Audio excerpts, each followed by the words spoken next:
It's the Queen City Music Podcast, the podcast devoted to the local music scene in Charlotte, North Carolina. Here's your host, Matthew Ablan. Hello and welcome to episode 58 of the Queen City Music Podcast. This episode of the Queen City Music Podcast is sponsored by Middle Sea Jazz, Charlotte's premier jazz club located at 300 South Brevard Street in Uptown Charlotte. Stop in for Thursday night jazz jams, gospel Sundays every third Sunday of the month, or bi-weekly Wednesdays for Remember Wednesdays. But if you prefer, stay in for the evening and watch their Saturday night live stream, where you'll have access to the best performances Middle Sea Jazz has to offer. And if you want the VIP treatment, get a Baby Grand membership, where life takes you to a higher note. Tickets are now available for Girls and Gowns on July 8th and 9th, Jeff Kashiwa on July 22nd, Linwood Roundtree on July 24th, and Mesa Leak on July 29th and 30th. And please welcome our newest sponsor, Midwood Guitar Studio, Charlotte, North Carolina's own boutique guitar shop located in Plaza Midwood. Midwood Guitar Studio not only has the finest selection in boutique guitars, but familiar names like Fender, Martin, Taylor, Two Rock, and many others. Whether it's a guitar, bass, amp, effects pedal, or a much-needed accessory, the knowledgeable and friendly staff at Midwood Guitar Studio will help guide you in the right direction for your next purchase. And for all your guitar repair needs, Midwood Guitar Studio now has a luthier on staff. Visit their website at midwoodguitarstudio.com or stop in to see their unique shop at 1517 Central Avenue, Charlotte, North Carolina. I wanted to remind listeners that my recent release, You and Me, is currently available on all streaming platforms. Also, there are lyric videos available for several of the songs that you can view on my YouTube page. Please like and subscribe if you're so inclined. Also, if you'd like to learn more about me and all the things that I'm up to, head over to my website at MatthewAblan.com. There'll be a link in the show notes to both my YouTube channel and website to make it easy for you. This month on episode 58 of the QCMP, I'm speaking with guitarist Chad Andrew Harris. If you haven't heard of Chad, he's an extremely talented player, making a name for himself on the Charlotte music scene as both a teacher and performer. Currently, you can find him flat-picking bluegrass, but he's equally at home rocking the stage with the band Enrage Against the Machine, a Rage Against the Machine tribute band based here in Charlotte. Chad Andrew Harris, welcome to the Queen City Music Podcast. Excellent. Thank you for having me. How are you? Good, man. It's about time. We tried to connect a couple of times and it didn't happen. I'm finally so happy to get you on. So it's a magical day. So we have a lot of connections that we kind of talked about a little bit before we even got started playing. We both play at Middle James Brewing. That's true. I talked about how I actually taught your sister in elementary school, which is kind of funny. That's a unique connection. And then through that, of course, you know, I know your mom. Yeah. So it's great to have these connections and finally meet you in person, man. Yeah. So fill me in, Chad. Are you originally from the Charlotte area? I was born in San Diego, kind of a Navy kid, so I moved around a little bit. Okay. Various parts of Texas, and then when I was 13, I moved to Charlotte. I remember being in a hotel waiting for the house that we were about to move in when I turned 13. So like right basically that week of my 13th birthday, moved to Charlotte. So what's your music background? Were you playing music before you got to Charlotte? I wasn't. So very shortly after we moved here, we found a piano teacher from the church we were at, and I took piano lessons for about 3 years. A couple different instructors. Mm-hmm. It didn't click. I enjoyed playing. I didn't enjoy anything that I was told to do on the piano. I only wanted to play, what I wanted to play. Right. Which was mostly just figuring out things I heard on the radio and movies. There was a movie called The Corpse Bride that I really enjoyed the soundtrack to. It was very piano heavy. I started getting into like scores after that. And okay. Then I would, I didn't want to learn classical music. I wanted to hear it and try to play it. So is that what a lot of the piano teachers direction they tried to steer you in? Yeah, I didn't realize the importance of a metronome either at that time. I do now. I pretty much mandatory metronome practice for all my students. I think it's really helpful. It is. A lot of people don't realize it, but Yeah. It definitely is. But you're a guitarist at this point. Not yet. So after about 3 years, Okay. two years, my parents had this deal. They were like, as long as everyone in the family, all the kids, take piano lessons first, after a certain amount of time, you can, choose a different instrument. Yeah. But they had the good mind thinking of you learn how to read music, and then you do something harder, technique-wise. Okay. So I chose guitar. My dad played guitar. I was noodling around on his guitar already. Taught myself for a couple months, and then I went and took lessons from someone at our church. And I remember the first lesson. I thought I was already pretty good, and he was like, "Man, you're only down picking. That's not how you play guitar." Because all my strumming, every rhythm was all down. I didn't even understand the concept of alternate picking, and it took me a while to break that. I remember. Yeah, I mean, I do some teaching on my own now too, like you, and which we'll get to too. You're teaching, and I see students all the time, and they just come to me and they just do down picking. I'm like, okay, we got to fix this. Mm-hmm. I do too.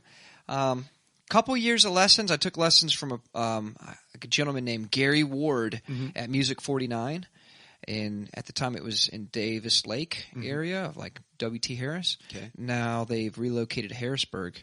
I ended up working at that music store for 5 years later, so tie in a couple puzzle pieces. Yeah. But Gary's still a good friend of mine. He's a monster player. He lives in Concord, and he taught me a lot when I was in that, I guess, just above the beginner phase. Right.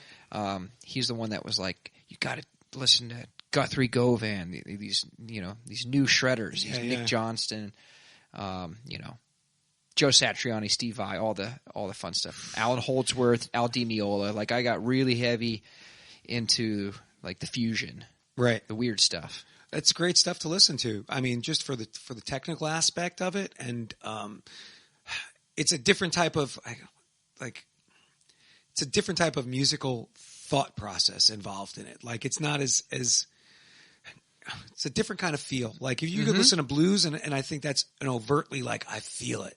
But I think listening to those kind of players, it's a different feel. Yeah. When you're playing.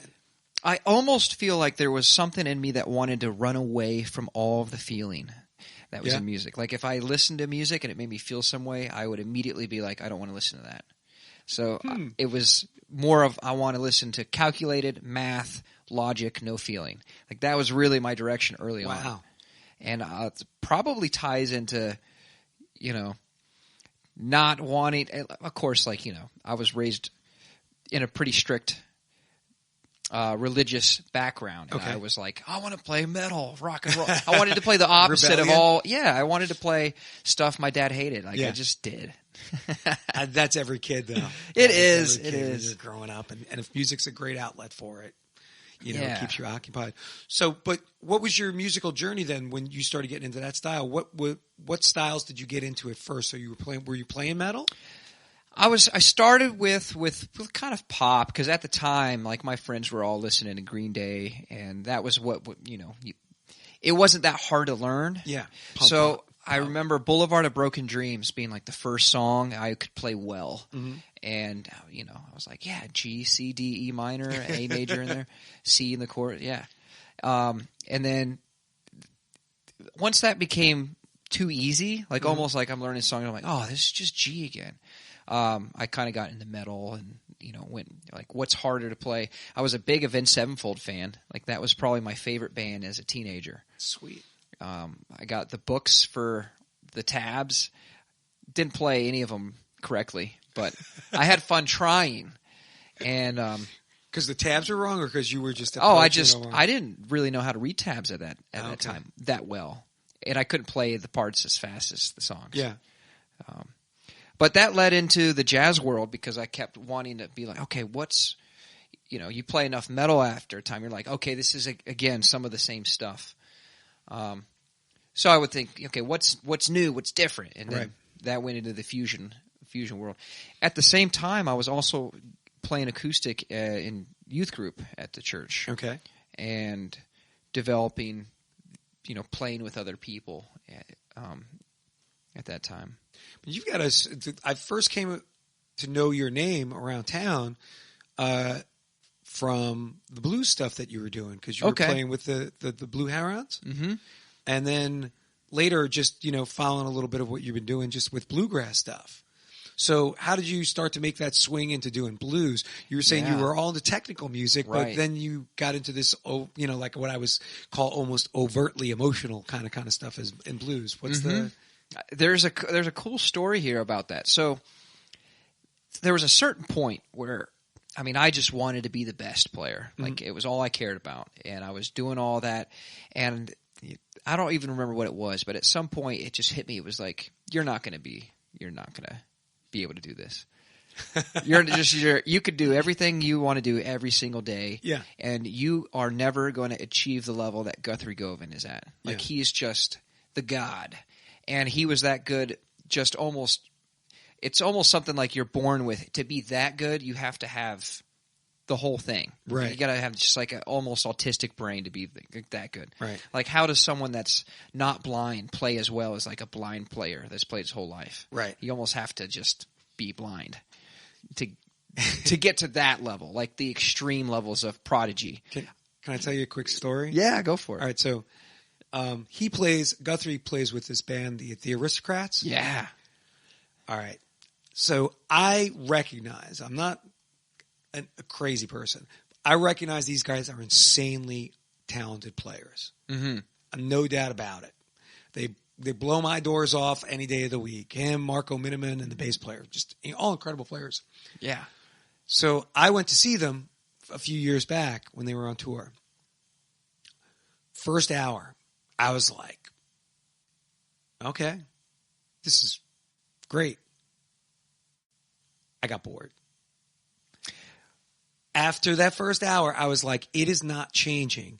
It is like in your face, shredding, like for an hour. I'm like, I don't want to sit here for another hour and a half or hour and watch this. It is great. I recognize their skill, their talent. They are amazing musicians.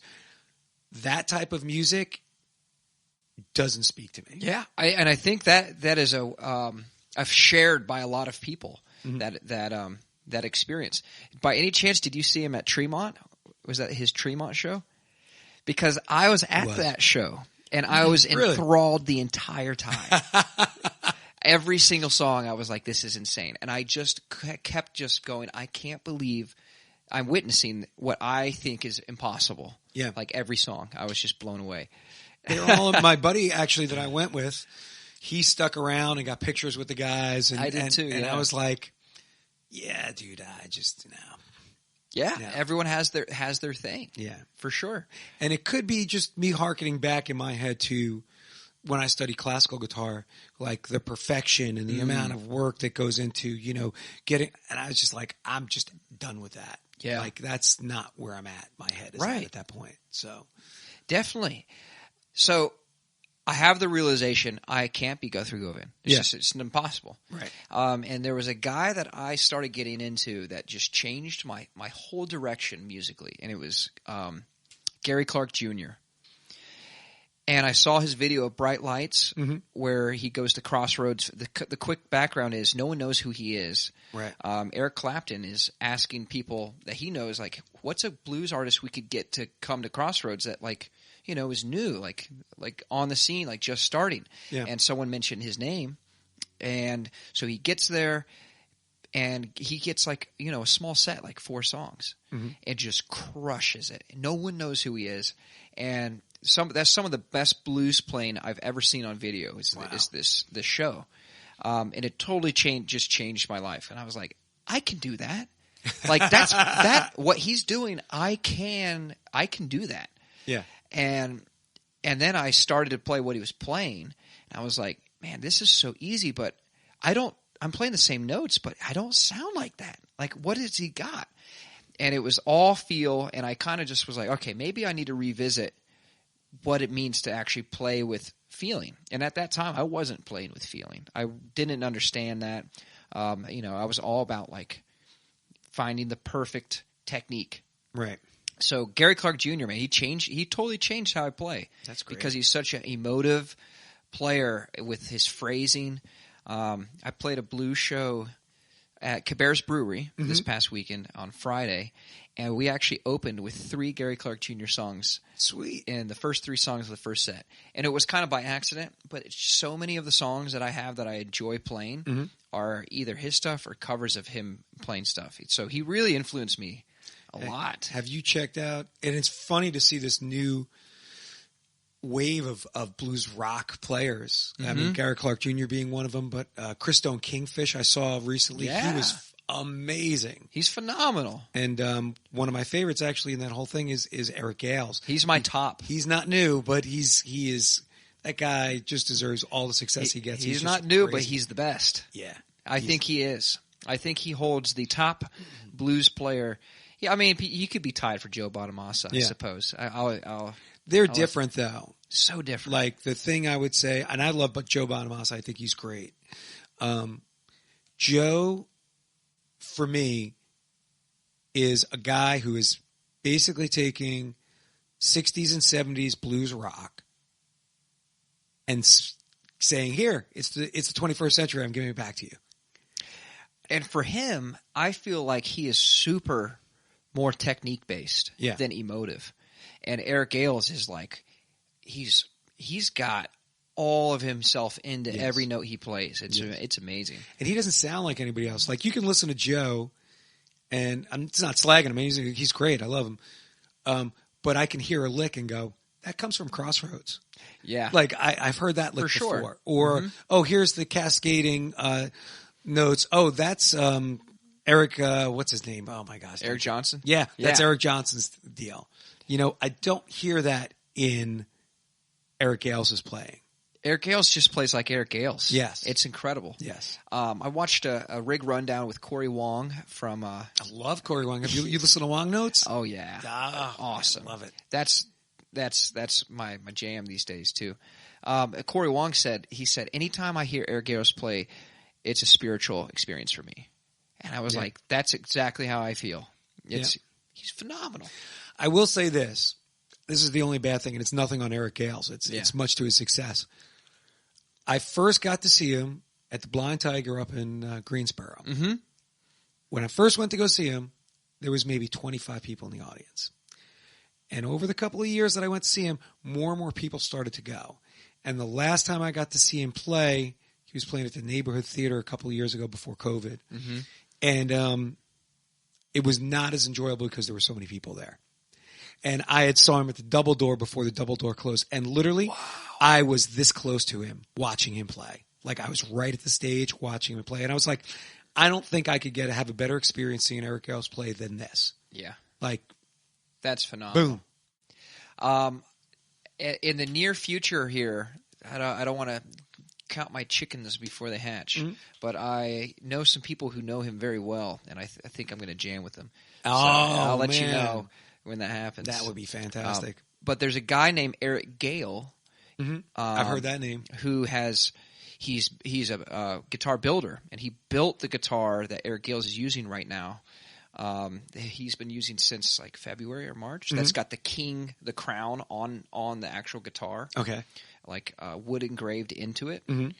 And he's building, that same builder's building me a guitar as well. Damn. And I've actually played Eric Gale's guitar. Lefty? No. Well, he plays a righty upside down. Yeah. So yeah, I didn't play it his way, but and I'm trying to my specs for my guitar are going to be similar in some ways different, but I'm stealing a few ideas. I mean, if you're going to steal it, steal from that guy. He's incredible, and I just give that guy all the success because in the last few years since he made his comeback, just seeing him in the last, let's say, 10 years, his career has just grown and grown and grown and grown. And he deserves it. He works his tail off, man. He's phenomenal. And for me, going back to what you said about how he sounds like no one else, him playing upside down is like a huge factor for that. Because in my head, you know, when I hear a lot of players play, I'm like, oh, I know where that is on the guitar. But because he's doing it upside down, and he's playing, his thumb is playing the treble notes. Yeah, he gets these different sort of patterns and runs that are so unique. And it just like in my brain, I'm like, what? How did that happen? Constantly, the whole. Yeah, because if you play guitar traditionally, when you get, you have a certain way that you play it or approach it. And I think listening to Corey, going back to Corey Wong, he had somebody on, and I forget who the player was, John Mayer. Mm-hmm. And John Mayer was talking about just like physical anatomy, how certain people play a certain way. So here's one thing. I don't know if you do it, just being a player. I hate doing it. Using your thumb over the top to play bass notes. Yeah. I don't do that at all. I mean, one, from my classical training, I keep my thumb behind the neck. Two, I don't have a long Hendrix thumb. You know, Right. I mean, Hendrix had bigger hands with long fingers, and he could wrap his thumb around and do all this fantastic stuff. I don't do that. So just the physical approach as each individual player has to the guitar means their sound is going to be a little bit different, you know? And John Mayer's phenomenal. Oh, and, yeah, he's and one great. of my biggest influences as an acoustic guitar player. But I don't do the thumb over the top either, and he does. Yeah. And there's a certain couple songs that he does, like Neon, where like you need it for certain spots. And I remember learning that and going, like, oh, this feels so wrong. Yeah. Because I've had some classical training, not a lot, and most of the very specific great technique players don't have the thumb over the top because it prevents you from doing, very accurate legato runs and sweep picking, all that stuff, which I just prefer to the thumb over the top. So I'm in your shoes. I don't like it. I mean, it just depends on who you are, you know? Yeah. And I always tell my students, because we're going to go into teaching next. Oh, what a segue. That everybody approaches things different. Like if I have students who are playing, I'm like, this is the way I do it. This is the way I'm going to teach you. Oh, yeah. You might go to another teacher at some point and they'll be like, what is that? And be like, well, this is the way my teacher taught me because that's the way they played. I love that. I do the same thing. Because I don't play certain chords the same way that a lot of people do. Yes. Because they sound not right. Yeah. Like this is a crazy example, but like a G7 chord. Mm-hmm. Hearing the 7 at the end drives me crazy. I think it sounds awful. So you mean too blaring. having it on the first string like your traditional open G7 chord? Well, I like having the 7 on the D string. Interesting. So instead, because you have an octave there, if you want it on the 5th fret, so playing a 3rd fret on the D string in combination with your, 3rd fret and 2nd fret G and A string, and then that's my G7, and I'll play like a jazz G7, See, it drives me bonkers talking about a G chord. When I have students come in and they play a traditional G chord and they use the 1st, 2nd, and 3rd finger to finger it. Drives me bonkers. Like, no, use the 2nd, 3rd, and 4th finger. They're like, why? I'm like, well, because traditionally, if you're playing chords in that key, you're going to switch from a G to a C, and you need that 2nd and 3rd finger free, and it'll just slide right over. That's not a lot you need to do. And if you go to a G7, you can easily just shift your hand over and drop the 1st finger down on the 1st fret. So you use your ring finger for the low bass note? Yeah. Very interesting. Yeah. So I show my students both for that same reason, for that G7. Yeah. But I almost never do it that way because in bluegrass, it's almost essential to have your ring and pinky finger on the 3rd fret for the B and E string. It's like an important note to have the D note instead of an open B. For the sound or for it transitions into for the sound, runs? for the actual bluegrass sound. Because, I mean, I do use other versions of it where you're using, let's just say, 1st finger, 2nd finger, 1st finger on the B, on the 5th string, 2nd finger on the 3rd, 2nd finger, I'm looking at my hand, 2nd finger on the 3rd fret of the 6th string, and then 3 and 4 filling out the chord on the D and the G. So different, it's amazing when you talk to different people how they do different things. One other example that's interesting, the chord D minor. Mm-hmm. I use my pinky instead of a ring finger on the 3rd fret note on the B string because even though it's weaker, it doesn't require as much stretch for my ring finger to stretch there. It feels like it's more tension. I will occasionally do that just from playing classical for years because then it frees up my 3rd finger to stretch out and play bass notes like a low C or something like that. So yeah, that's another thing too. So I show my students first the way with the ring finger because it makes sense to. I have them make a D chord normal and then switch the fingers to make it minor. And then I'm like, I like to use the pinky. Some of them are like their pinky's just too weak. They're like, I like the ring finger. Yeah. Some of them are like, oh, this feels like I'm stretching less. Right.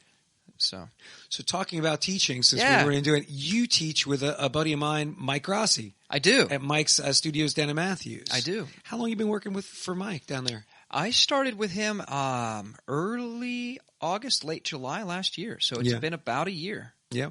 We'll give Mike a shout out because we were just talking. Mike, if you're listening, Mike is, if you don't know Mike Rossi, he's like the hardest working man in Charlotte. He's the man. Like, template for a successful musician. He is. I mean, I said before, he may not be the household name, rock star famous, but as a working musician, man, studio, Kids in America, the tribute bands he does, all the playing he does, that dude Chicago Rewired, my God, the template for a successful working musician. And he runs a studio on top of all the gigging. Yep. With about 400 students, 15 different teachers. Yep. That's incredible. To do that and be a gigging musician takes a lot of work. I mean, hands off, Mike. We'll just give you Mike's the man. A round of applause. And I played with his band Kids in America last night. Although he wasn't on the gig because he was playing with his other band. So he had a sub drummer to play with one band while he played another. That's impressive. Well, what's impressive is that you texted me about that and you told me you just learned 30 songs overnight. So what was the how fun was that? Playing and learning the songs was fun. Remembering them was not as fun. Did you have cheat sheets for yourself or something? Or I had cheat sheets on my phone, and the tough thing for me is like that's not my normal repertoire. Like I don't play 80s songs very often. So there were a couple songs that I was just like, man, like I'm not familiar with how this song goes. Yeah. So you have 10 songs like that. You're like, you see the name and you're like, what song is this? Yeah. How's the intro go? Do I start this? Yeah. So I actually had one AirPod in my ear the whole show. Oh, wow. And on my phone, I would play in between each song. I would play the first few seconds just so I knew, okay, this is how it goes. Yeah. And so I got by like that. I give you a shout out, dude. That's just crazy to be able to 30 songs overnight. No rehearsal. I was just like, and particularly it's not stuff that you typically are playing. Yeah, but if in doubt, if I know the key, if it's not what you hear on the record, sorry. That's okay. I mean, it's a fill-in for the night, and you're doing the best you can. And they were super kind guys. They were like, if you know the key, just make it sound like there's guitar. We just need the guitar presence. Well, the tough thing about that, we got to get back to teaching in a minute, but the tough thing about that when you're filling in, one, being it not your typical style of music that you're playing, but two, if you do the song, so let's say we're both out playing, right? Mm-hmm. Like we're playing at Middle James. I play something like Born on the Bayou. I kind of do it my way. Yeah. I don't do it like the record. So if you play a certain song your way and you're so used to playing it, and then you got to go fill in for a gig, and you're like, oh, I know this song. Oh, wait a minute.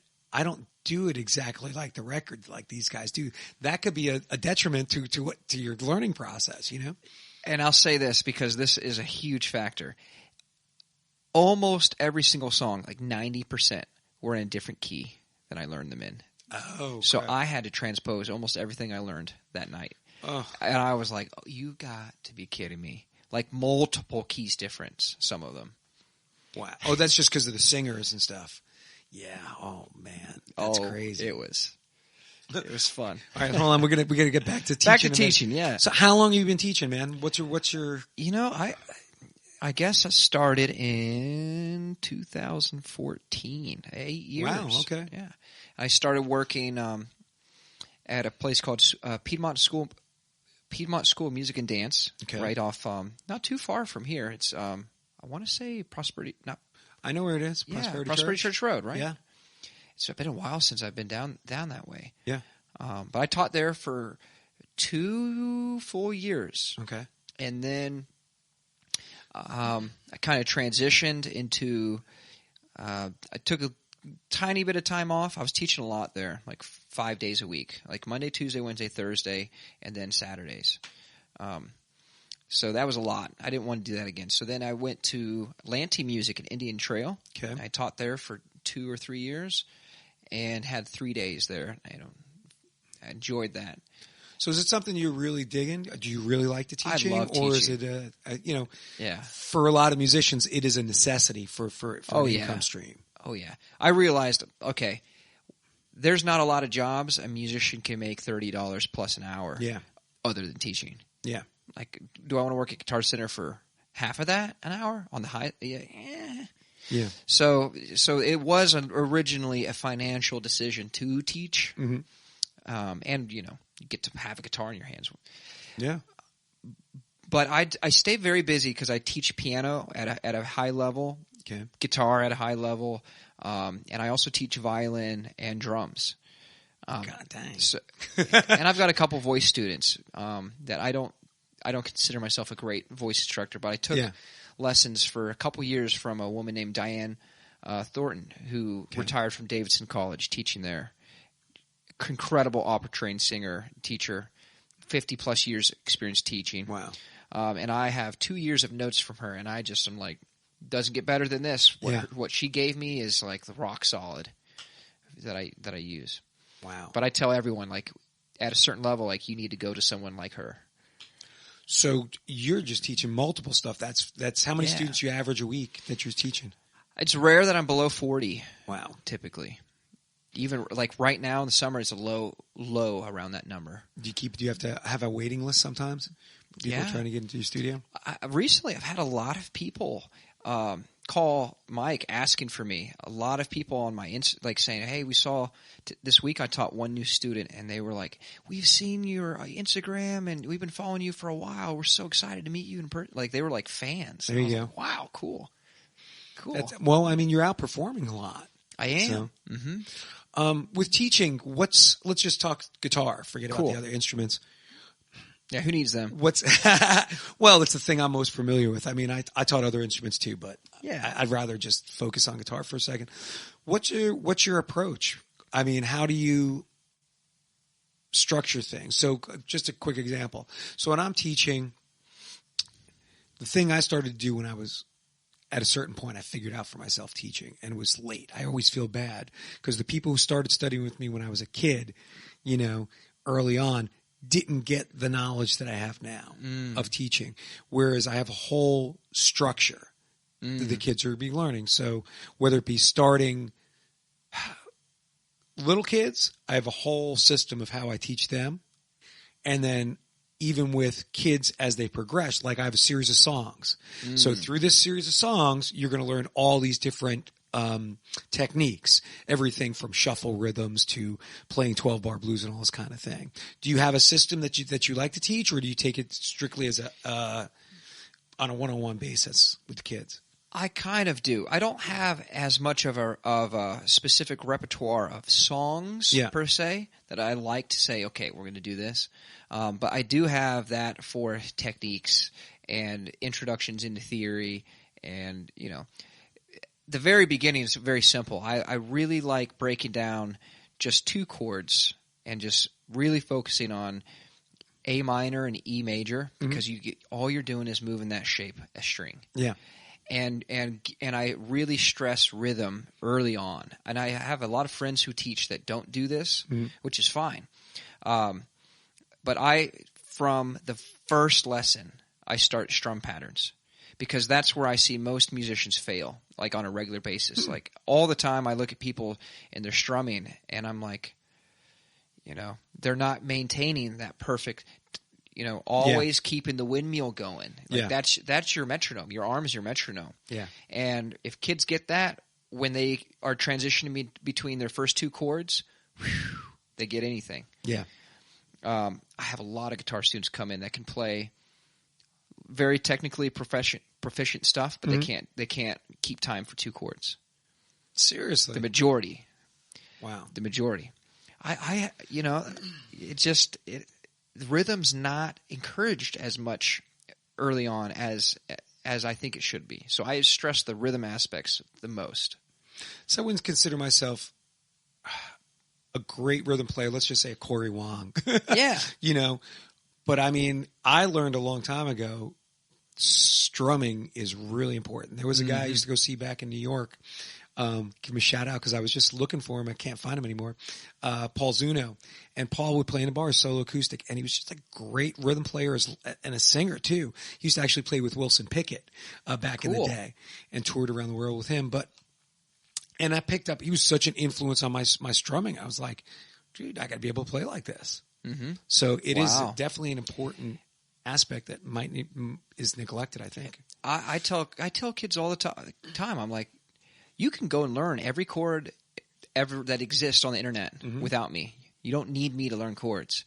But I'm telling you this, most guitar players that I know on a high level, their rhythm is bad and it will never get better because they didn't start with this. So this is what we're going to do. I just have that conversation early. I do it with kids, strum patterns in a sense of like, we start with chord notes and eighth notes and I make them go through every permutation. And be able to play with the metronome. And you're like, okay, here we go. And that's so cool. So, down, down, up, down, down, up. Anyone can get that, really. Yeah. That pattern. And then, to transition chords while maintaining that is really tricky. Yeah. But once you get it, it's like, absolutely. Yeah. And the smile on their faces that they can do it. I mean, it's just great. And what I'll do often is, because it's fun for me, is I'll be like, okay, I'm going to try to throw you off. Keep doing that. And then I'll, solo, do something ridiculous. Yeah. And they're just like, they hear what I'm doing while they're strumming, and it's just making sense. Like I'm targeting the root note whenever they're changing or something comparable that sounds good. And they're like, wow. And I'm like, yeah, we just played music. Like we could go and play in front of an audience and do just that, and people would love it. And they get so excited. So just out of curiosity, because I found this a lot when I teach. I teach my kids to improvise. So starting with, let's just say, a simple blues scale or even pentatonic, not even just blues.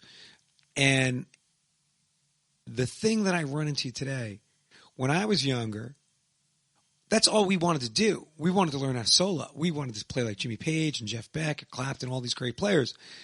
And not that nobody wanted to play rhythm. We just wanted to solo. We wanted to learn how to do that. And all these kids today that I've met, a lot of my students, they're so apprehensive to solo and to learn to improvise. They are more about, I just want to learn the song. How is that for you? Do you find that happens with your kids? Do you teach, do you work on improvising with them? My favorite thing to do on an instrument is improvise. Okay. And it kills me that none of my students want to know how to do that. I have one student.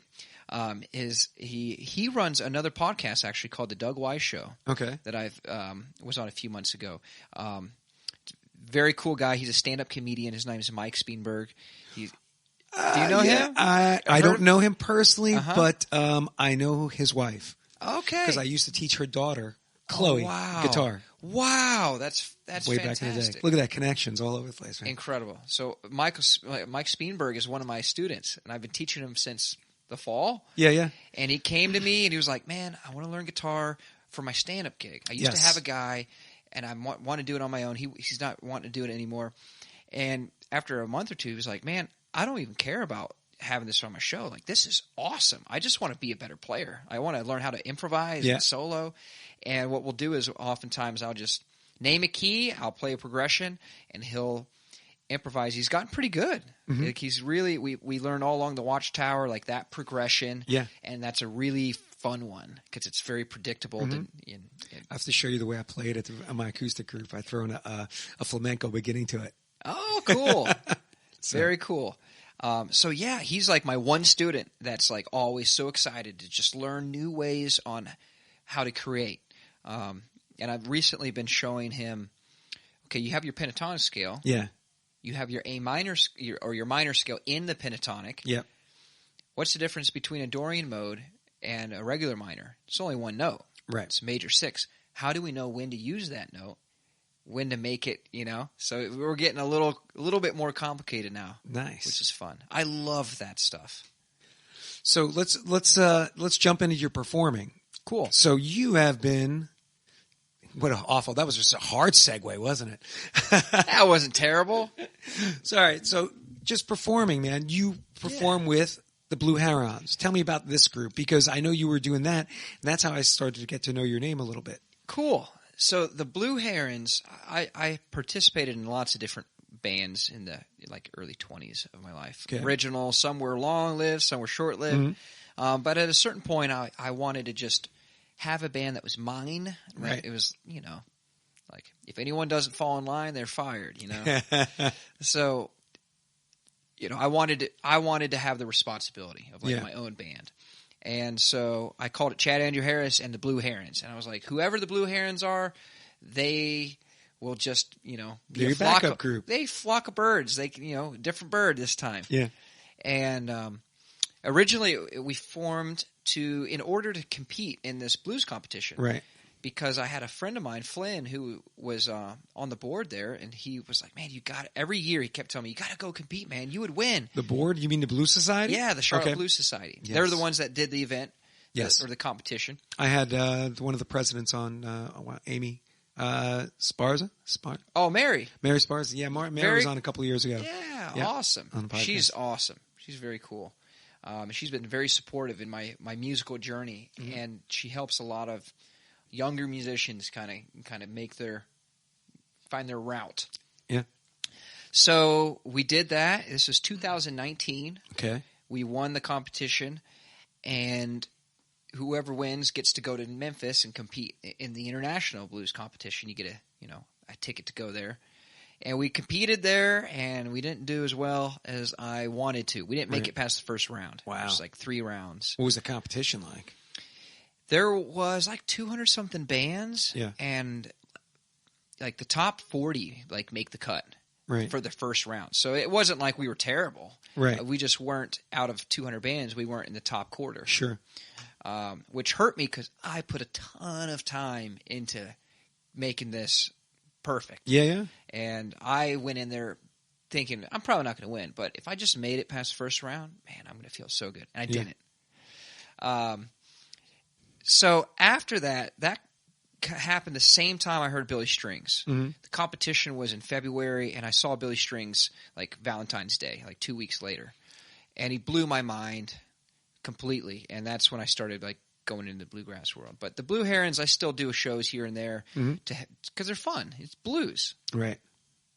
Yeah, I've been checking you out. You've been posting some videos of the bluegrass stuff. Yeah. And man, I'm a fan of bluegrass. I mean, I'm not I got to know everybody, but I have certain guys that I listen to and I like to check out. And I got into bluegrass because of mandolin playing. Okay. So via Led Zeppelin, I got into some mandolin, and I was like, oh, let me check out some bluegrass. And this is pretty cool. Just an instrument to mess around with on the side for me. So, do you have any mandolin players that you look up and you go, oh my God, they're the best? Yeah, but I can't tell you his name off the top of my head because I can't remember. He plays classical mandolin. Chris Thiele. Chris Thiele, that's the number one for sure. I mean, every mandolin player has to say him. If you hear him play Bach on a mandolin, you're like, that was what it was meant for. He's just incredible. Yeah, have you ever heard him play? Many times. He's got to be. I think he's been the best in the world since he was young. Yeah, he's a prodigy. He's one of those guys that had it all the way. Yes. He's one of them. Sam Bush is the bluegrass. Yes. Master. Yes. Equivalent, I guess. Have you heard Chris Thiele with the Punch Brothers? I haven't heard them, but I have watched their documentary movie that they did. Cool. Of the tour that they did. Do you know what I'm talking about? Mm-hmm. That was weird because they did this whole almost classical kind of people were expecting to come out and do their thing, and they did this whole classical kind of quartet sonata kind of thing. Yeah. And people were like, what is this? Yeah, I haven't seen it. Okay. I've heard of it, but the Punch Brothers is the bluegrass sort of. Mm-hmm. Normally they do bluegrass, but yeah. The reason I ask is because Brian Sutton, the 3-time national champion bluegrass winner, is in the Punch. It plays with. No, that's not him. He plays with someone else. I'm thinking of what's the guitar player in the Punch Brothers? Ooh. I want to say Chris Martin. Couldn't tell me. I couldn't tell you. Oh well, I guess we don't know. It'll be out there in the ether. Yeah. Somebody will let us know. But he's incredible. He's an incredible guitar player. So you just you heard Billy Strings and you started getting into this bluegrass thing? That was it. I'm like one of those guys that's like I knew nothing about bluegrass before Billy Strings. I'm sorry, bluegrass guys. That's it's great because it's an American style of music. Mm-hmm. When I stopped playing classical and I was teaching lessons for a while, and I got into flamenco guitar. Yeah. So I started playing flamenco, and I had to stop because it just hit me that at a certain point I had this realization of this is a style of music. I don't live in Spain. I'm not going to be able to absorb in the culture. You kind of need to give up other stuff and absorb that style. And I was like, I could probably, like, rock and roll is in my blood. Yeah. Like, that I kind of get. But when you get another style, it's kind of weird to kind of jump into. So my question to you would be, was there a learning curve for you getting into bluegrass with your background in other styles of music? Was it like, oh, I got to learn all about this? So it was like that. It was fun. What really led me into it was this is going to sound bad, but it's not about, you got to do a lot of work on your own. Mm-hmm. It's a lot of preparation. How so? So bluegrass, or in general, requires you to have a huge repertoire of knowledge of songs. Yes. Unlike any other genre that I've come across, it's like incredibly important. Like there's hundreds of fiddle tunes that you just need to know in order to play them. Like you can't look at a chord, like who cares if it's 3 chords? The melody line it's got to be authentic to sound good. So like, Whiskey Before Breakfast is one classic example where it's all about how can you play this song. Like everyone plays it differently, but you have to retain the authentic melody while you're improvising and doing all this stuff. And to me, that was fun because blues, you can. It's pretty easy because you can just play blues licks over a blues progression, and it sounds great. And if you're playing a 12-bar blues, here's the progression. Yep, and do whatever you want, and it's going to sound great. Yeah. Bluegrass, you can't do that. There's a specific melody in every fiddle song that you have to adhere to that. You have to have that in your improvisation, which is so cool because you hear people that do it well. And there's a player in Charlotte named Chase Kellogg who won a bluegrass competition a couple years ago. He won a Martin guitar. So he's an incredible player. And the first time I played with him, I had like 5 or 6 bluegrass songs learned perfect. Like I had the chords down, I had the melody lines down, and we played a few songs, and he was playing the melody every time completely different. Like he was just playing off it. Right. Sometimes flirting with it to where like it was implied, but he was playing around it.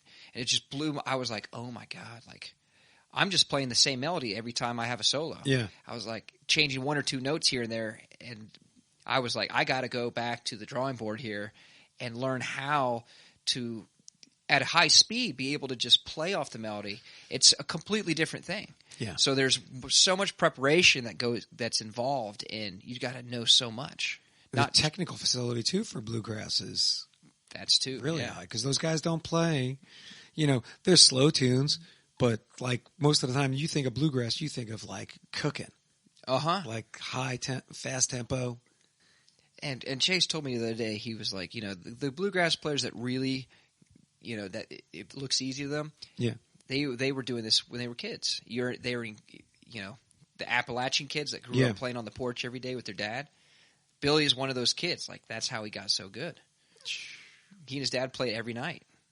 Yeah, some of that stuff, no matter the style, if you're really good at it, it's in your blood at some point. Yeah. And you can learn it, but you've got to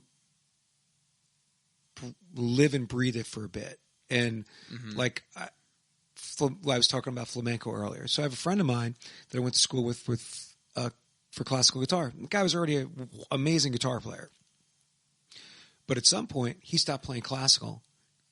And he just did flamenco. He didn't go. I don't know if he ever went to Spain. I've lost touch with him a bit, but that's all he did. Like, he'd watch videos and he just practiced, and you'd hear him play flamenco and you're like, dang, you'd think he studied with the masters. This guy's just that good. And my point is, you've got to kind of, if you want to get really into a style, bluegrass, blues, jazz, you kind of have to give up something to the detriment of other things, I think. For sure. And this was happening, this is kind of a segue into the COVID era here, if you want to kind of go into that. Yeah. But when COVID happened, COVID happened right after the competition. Mm-hmm. So all the summer of shows for me just went out the window. Wow. Teaching, everything turned online, but that was good for me because it enabled me to travel. And I moved to Belize. There were a lot of other factors involved in this, like, the election time. Yeah. Things were looking rough here. I was like, man, I'm going to get out of here for a minute. Right. And I went to Belize, and I stayed there for 4 months, teaching online once or twice a week, and I played so much bluegrass. That's all I did there, was just play bluegrass. Between, like, little odd jobs, farming. I was on a vegan resort doing farm work and bounced around a bit. There was a girl there that I moved there with. That was so from is a the girl UK. Involved. Definitely one was here. We lived together for a while, and then things didn't work out, so then I kind of jumped around by myself. All right. Well, living on the beach doesn't sound like a bad lifestyle, man. It was awesome. And people here, it was like December, January, February. I went for the winter. So people were complaining about the cold. No one's gigging during COVID in January. Yeah. I was like swimming in the ocean in January every day. It was making me jealous, man. Yeah, it was. I was like, why is no one else doing this? So you're able to isolate for a bit, so as it were, and then just focus on the bluegrass stuff. Oh, I brought, and I didn't have internet. Yeah, I just brought a bunch of bluegrass books, and I got really, really good at reading music because I couldn't go online. I couldn't listen to how I was taking bluegrass songs that I was like, I don't know the song. It's in the book. I've never heard the song, but here's the sheet music. And that was really good for me because it enabled me to learn how to play a bunch of stuff. You know from classical that you've never heard before and be able to play it well. Let me tell you, if it's one thing that got me to know the guitar neck, it was having to read music for classical guitar. Like, how do I finger this chord? Where do I put that? Because if you don't know when you play guitar, you can play the same note sometimes six different places, depending on what string you're at, and then what position you're going to play it in. That just makes the whole world, and then the rest of the song, how it connects to those couple of things. So it's not easy. Bluegrass world is similar in, what you can do with the melody in all the positions. Yeah, and it's a very capo heavy world too. Mm-hmm. But most of the keys are D or A, because the fiddle. Yes, or G. Or E. That makes it a little bit easier. Right. All right, so on a completely different spectrum, you're all into this bluegrass stuff. Yeah. But then you're kind of going back to your old metal ways, or as it were, and you're in a Rage Against the Machine cover band. What is this? Yeah, this is true. Man, I saw a Facebook ad on the side. Rage Against the Machine tribute band, looking for a guitar player. No audition necessary if you're Tom Morello. I still remember what it said, and I clicked on it. I was like, man, I had been wanting to do a project where I didn't sing because I missed just being in a band playing rock and roll, not having to be a front man.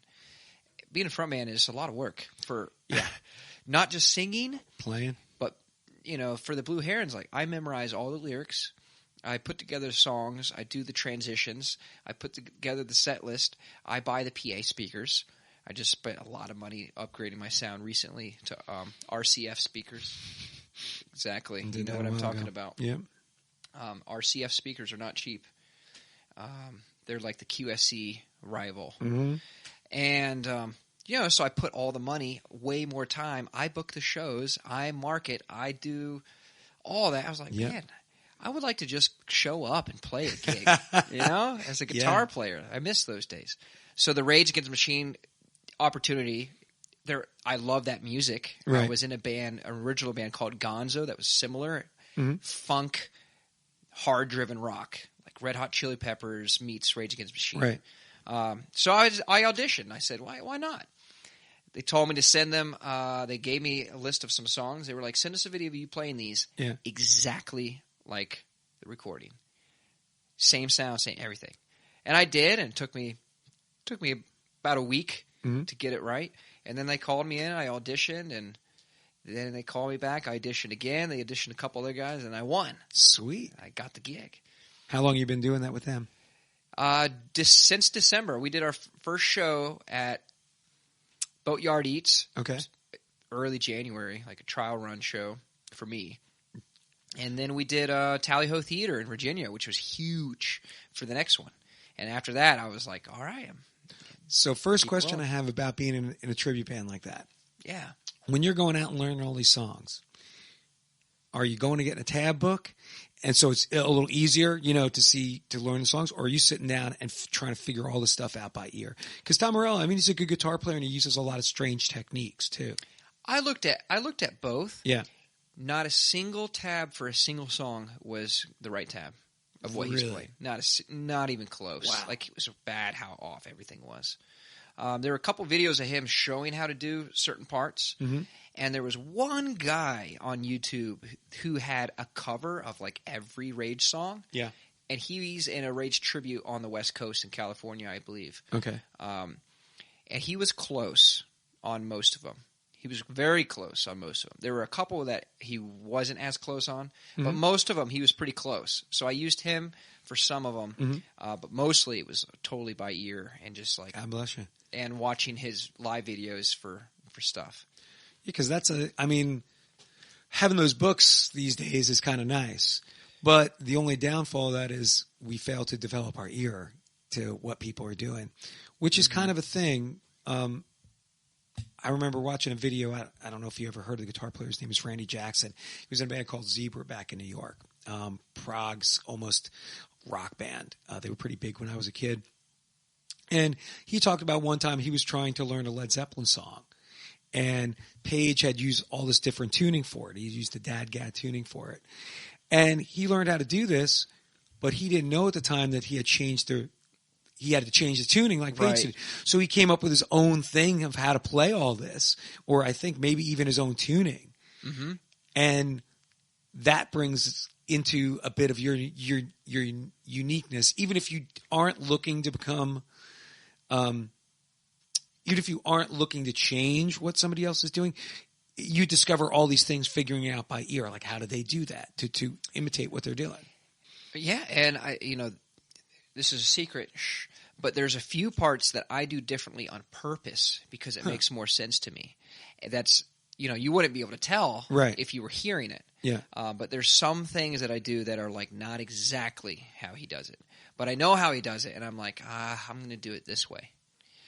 So that's great. Yeah, and the ear's the whole thing. Like, that's the most important thing. And I learn by ear probably faster than any other way, although it depends on what the music is. That's great. I think my failing as a player, I always think my ear is worse than it is, and then I can always figure stuff out. But at some point, I'm like, man, just from years of playing classical and having the music in front of me, that was I don't want to say a crutch, because it just was, that's how I learned a lot of stuff. I didn't sit there and figure everything out by ear. And then as I developed more over the years, I've just been like, I got to use my ear a bit more than I do. What I do to find a balance is oftentimes I'll listen to a piece and I'll get all the notes, and then I'll look at the music for the rhythm to like make sure I'm hitting everything on like Bluegrass specifically. There's a lot of areas where they target the ands, where they'll end a phrase on an and, like 1 and 2 and 3 and, instead of on a 1, or they'll end on an and of 1. Yeah. So I love that. That's very cool to me. So seeing that on sheet music helps me know when to target certain notes. Yeah, it's a good, if you have a good balance of it.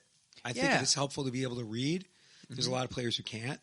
But it's also even more helpful to be able to hear stuff, because when music is a listening art. It's a hearing art. It is. So you got to have something in your ear. You can't just all be, I'm staring at a page, because it's not just visual. There's still a couple parts. We have a fair amount of the songs pretty much like we always do these. Yeah. And then there's a couple that we interchange. So recently, just because we're tired of some of them, we decided to learn one that we haven't done yet called Calm Like a Bomb. Mm-hmm. It's kind of a deep track. But the bass player in the Blue Herons, my friend Ishti, he keeps telling me, like, you guys got to do this one. It's my favorite Rage song. No one ever does it. Yeah. So we're doing it. And we kept listening back to the recording and rehearsal this past week. We had listened to the same part maybe 10 times, and everyone in the band is like, no, play it here. Like, do it here. No, try this. Like, maybe he's doing this. So it is a listening art, and that's probably how we get the closest. So with a band like Rage, when you're doing a tribute, I don't want to sound awful about the band, because, I mean, Rage Machine is a good band. Yeah. They didn't have as many hits. Mm-hmm. So, like, let's just say, talk about Mike Rossi's Chicago Rewired. More hits. Rage Gotcha. Against the Machine, you go in a tribute band. I mean, I could name off the top of my head maybe 2 Rage songs. I mean, I know Bulls on Parade, but like, if you start going deep into their catalog, I don't know all their stuff. How does that affect what you guys are picking out for songs? That is a great question. So, one, his Chicago band makes way more money than us. And they get way more gigs. Yeah. Because they're like, More mass appeal. More mass appeal, exactly. Yeah. The Rage Against Machine Band is totally a niche market. Yeah. However, this still amazes me. Every show we play, mm-hmm. the first 30 to 50 people in the front row are singing every lyric to every song. Dang. Every show. Every show, they're singing every lyric to every song. And I can't believe it every time. They're like, they know all the words to every song. So there is a niche market, but the niche market, they know all the tracks. So there's not a lot of Rage hits, but anyone that's a fan of Rage Against the Machine knows all the songs. How long of a show do you guys generally do? 90 minutes. Wow. Okay. That's a lot. Do you guys team up with other maybe 90s tribute style bands? Occasionally. We've got a show in September where we have a Red Hot Chili Peppers band on the same tribute, on the same bill as us. And our Halloween show that we're doing at Amos's is going to be with BC Boys tribute. Oh, that could be pretty cool. Yeah. So that's got to be a tough tribute band. Yeah. I would think so. Wow. And are you guys regional, or are you trying to take the act other places? Or right now we're regional. The way it works is you can't do a show in the same city more than twice a year because it's so niche. Yes, people don't go see Rage Against Machine bands every weekend. Yeah. And normally we'll charge anywhere between $15 and $30 a ticket at most of these venues. So you just don't do that every month, right? So we do Charlotte twice or 3 times a year, and then we go as far as Virginia, Florida. We've got Charleston, We go to Georgia a lot. We do Mad Life Studios there often. We did the Masquerade in downtown Atlanta last month. Fantastic, so, man. Yeah, man. So we're having fun. This is going to move me on to my next question, because I knew that you did that because I caught one of their videos online on the Facebook page with you playing. And I've noticed that because I'm following you on Facebook, we follow each other on Facebook and Instagram now. You've been posting a lot of your guitar playing stuff, videos online. So as a younger player, how do you find that social media feeds into your musical career and the things that you're doing? How does that help you or hinder you? What are you thinking with social media? I'm on a constant journey to do more and be better at it. I wish that I knew how to do more of the fancy stuff of like, this is a small example, just having tabs on the video while I'm playing. I would love to know how to do that. At a certain time, I think I'm going to learn how to do that and go, oh, I should have known. This isn't that hard. Yeah. It's just there's this stigma of I see people who are really good at social media as players, guitar players, and I'm like, man, like how do I get my it's like a big hurdle I need to get over. But for right now, someone told me a while ago, they were like, just post. be authentic. Whatever you're doing, you're playing a song, you feel good about it, record part of it, post it. Just do something. And that's where I am now, which is why it could be kind of random. Some days it's a Rage video. Some days it's a Bluegrass video. Some days it's, hey, I'm doing this scale, and this is a technique that, I think anyone could benefit from just doing this cross-picking exercise. So it's random. I have some close friends of mine that are like, man, you got to do a Patreon page. Like, I would pay money just to have your stuff in one spot so I don't have to keep going back and finding stuff. So that's in the future, very near future, I hope, to just be a little bit more organized and do social media. I'm just gigging so much right now that it's a monster. I think there's a lot of different ways that people approach stuff, and just from what I've seen. And what your friend said to you seems to be the current thing. You just be authentic. I mean, you're posting videos of you playing and stuff. I should probably do more of that myself, because I only really just post pictures of advertising for my gigs. Like, here's what I'm playing. Here's what I'm playing. And I need to kind of do a little different too. Well, it's scary too, because like I mentioned earlier, like I want things perfect. Yeah. And I've grown a lot by just posting things that weren't perfect in my head, but I was like, either I post this or I spend 3 hours re-recording this. Yeah. So, and I'm just like, I'm not going to spend 3 hours re-recording this, so here it is. Yeah. I think there's a line for musicians too. Like, people get caught up in this whole, I've got to have social media in there, and I've got to do all this stuff. And then you're not spending 3 hours a day practicing. Right. You're spending 3 hours a day on social media, and then your skills suffer. Well, that's the huge fear in my head, is that, like, this is going to take away from my playing. Yeah. So there's a balance, and there's that voice in my head that's like, if you practiced half as much as you do now and just spent that other half of time on marketing and social media, you'd make it. And I have friends of mine who are incredible players that don't do any social media. And those are the guys that, I'm like, are they I don't want to sound out there in their careers if they don't do any social media at all? It depends on what you mean by that. Like Mike Grazzi, he posts a lot on social media. That really, I think that helps. I don't even know. Gosh, I don't even know. Not necessarily like playing videos, but like, anytime he plays a show, he's posting pictures of him at the show. Yeah, I've seen his Facebook stuff. Yeah. There's a certain element of success that comes with being active on social media, I think. Yeah. Well, you just have to, I don't know, you just find your niche of doing stuff. But like I said, there is that hazard of like, so I'm not sure if social media is going to really boost your career. Well, there's a balance here, so here's the other side. I met someone recently who doesn't play shows and has done the totally opposite thing. Okay. So, and there's a lot of players like this that their social media has, like this one guy, he's got 30,000 followers, and he's got 100,000 listeners a month on Spotify. Okay. And I'm like, wow, that's incredible. And he's put a lot of money, like spent hundreds of dollars a month into pushing it online. So he's got 30,000 followers, but he's also paid money to have his stuff show up on a lot of these people's page, and then they follow him. So part of me is like, all right, how many of those 30,000 people are like a true fan? That's a big question of mine. Exactly. And also I'm like, well, how do you judge success? Does his 30,000 followers equal success versus him playing no shows this year? Yeah. In some eyes, people would say he's successful because he's got a huge following. Yeah.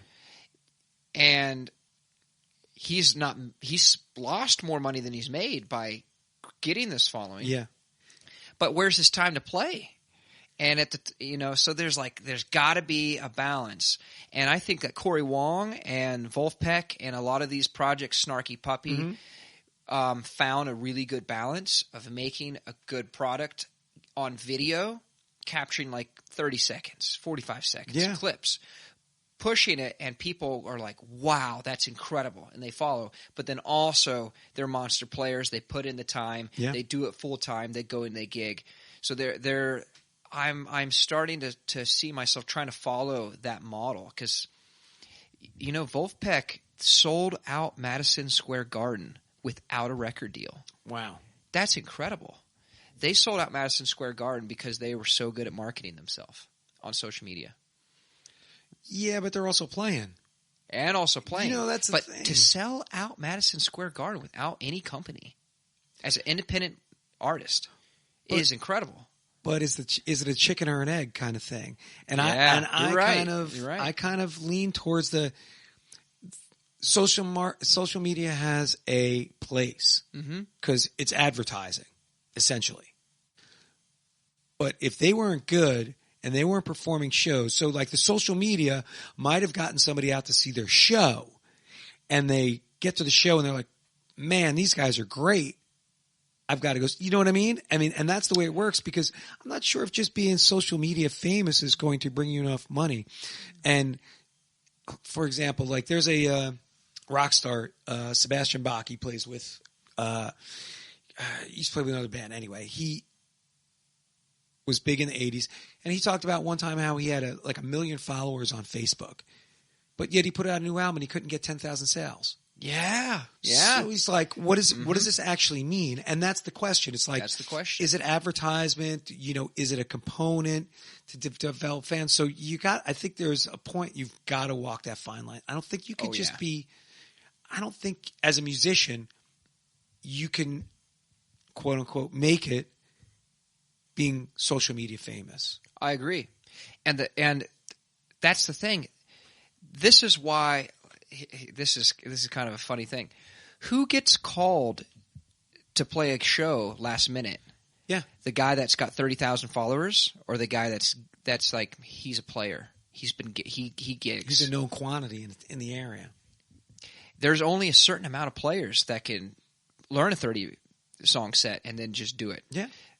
There's a way more players than that kind of player on social media with a large following that just post videos every day. That's right. So there's a balance, though. I said this to someone the other day, and it was kind of mean, but it is probably not true. Go ahead, but I was like, if you can't make someone cry with a song, then go play. And when you can do that, then boost your social media. Yeah. I mean, there's a lot of truth to that, because I was playing last night, and even just doing the cover stuff, you know, I throw in my originals. Yeah. But even doing the cover stuff, the biggest thrill I get, and you said it earlier just about the Rage thing, I was playing tunes the other night, and people were singing along with them. Yeah. And when I see somebody just singing along and having a good time, they may not be crying. Yeah. But they're singing along. They're enjoying what you're doing. They're dancing or getting up and dancing. Some people get up on the side and dancing from an acoustic solo guitar guy playing guitar.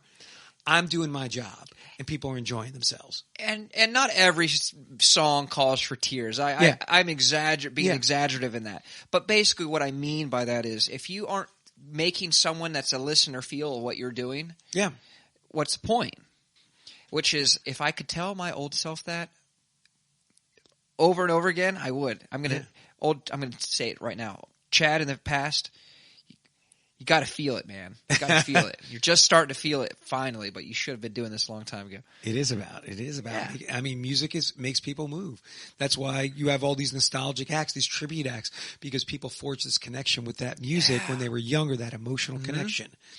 And it's what separates us from other species of animals. How's that? So our feelings.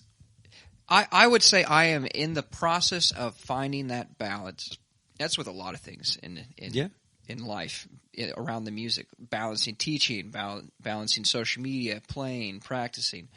But you know, now that I'm starting to get to the point where I am now, I'm like, I feel like I could probably practice a little less and put more time in the social media. Yeah. I think from a guy who's been around for a while, because we talked about how I'm just a little bit older than you. I think you're doing a great thing, man, because you are doing it right.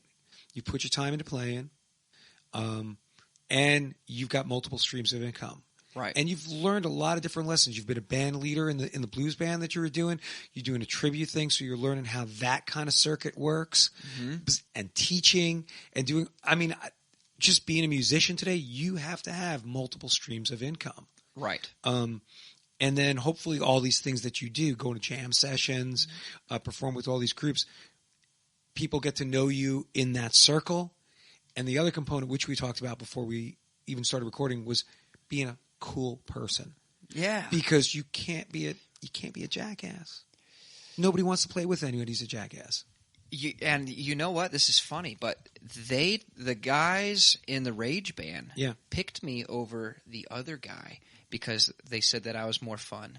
And the other guy played everything perfectly, they said. And I didn't. Yeah. But they were like, we're going to be on the road, staying in the hotel, sharing a bed sometimes. You know, we want someone that's cool to hang. Yeah. And they were like, that guy he played everything perfect, but he was just kind of like not as friendly. Did you ever see that movie? It's on Amazon Prime now.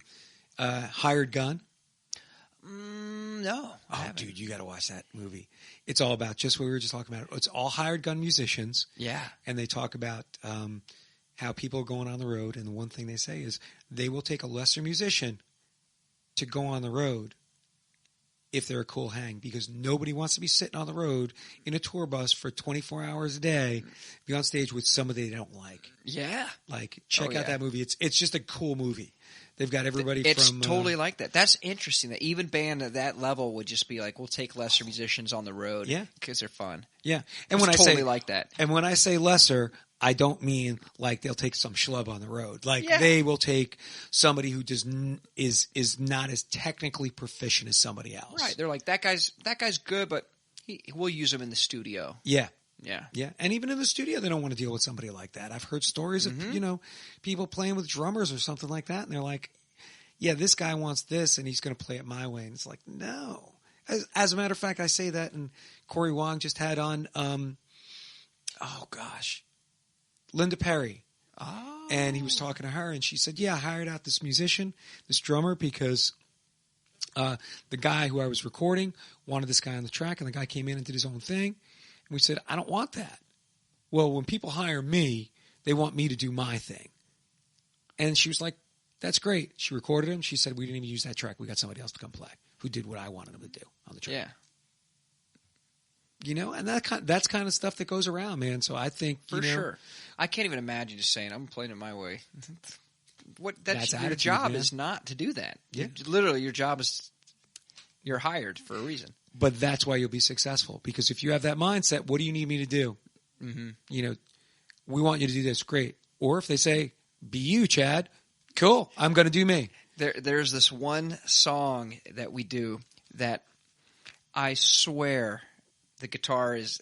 There's one beat In the tribute band? in the Rage tribute band that I learned it and I played it exactly like Tom Morello in my head. Yeah. But the bass player Carson hears it a different way, and no matter how much we always argue at this one part, I play it his way every show, and every time I play it, I think about it.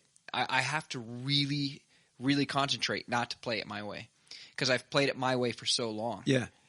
And I have to play it in my head the incorrect way, just out of respect. Mm-hmm. It's his band. He's the leader of the tribute band. He books all the shows. It's his, and he's a great guy. I love him.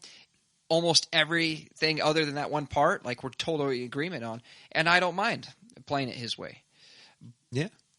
But that's a big part of it, is just being like, can I do that? Can I do something that I don't want to do? Yep. Because it brings everything in unity together. Yeah. And it's not a huge difference. No. But just being able to work with other people, that is a big deal. Yeah. It really is, especially today in today's music scene. And if you're a local player, that means everybody gets to know your name in a certain way. Maybe you want it. You want them to know you're a cool person? Yeah. Or do you want them to know the person who's tough to work with? Right.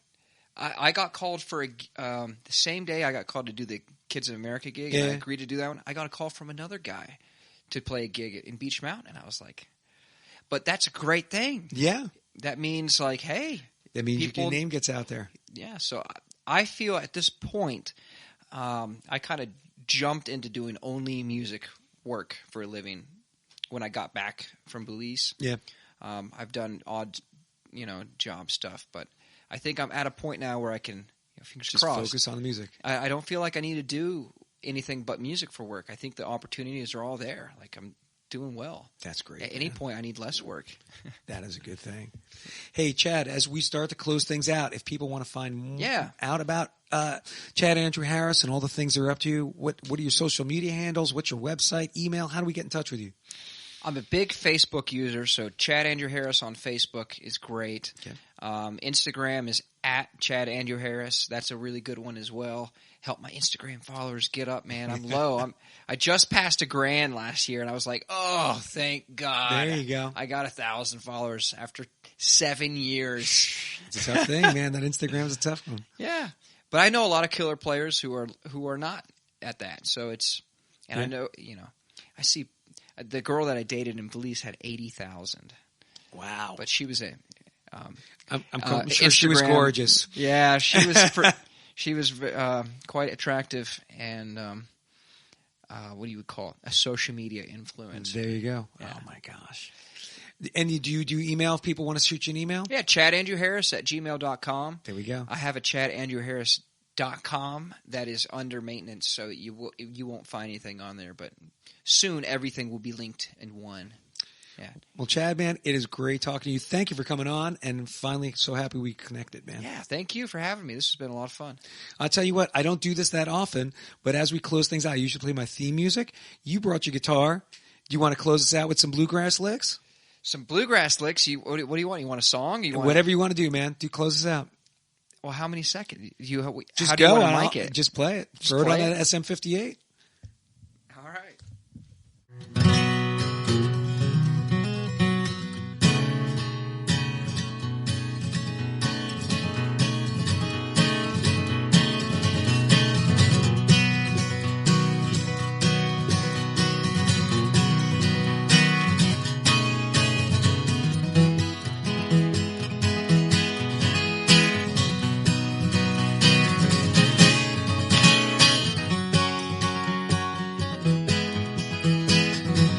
Thanks for listening to the 58th episode of the Queen City Music Podcast, and I hope you'll go back and check out past episodes. You can find the QCMP on all your favorite streaming platforms. As always, if you have an idea for an episode or would like to be a guest on the QCMP, reach out to me at qcmusicpodcast@gmail.com.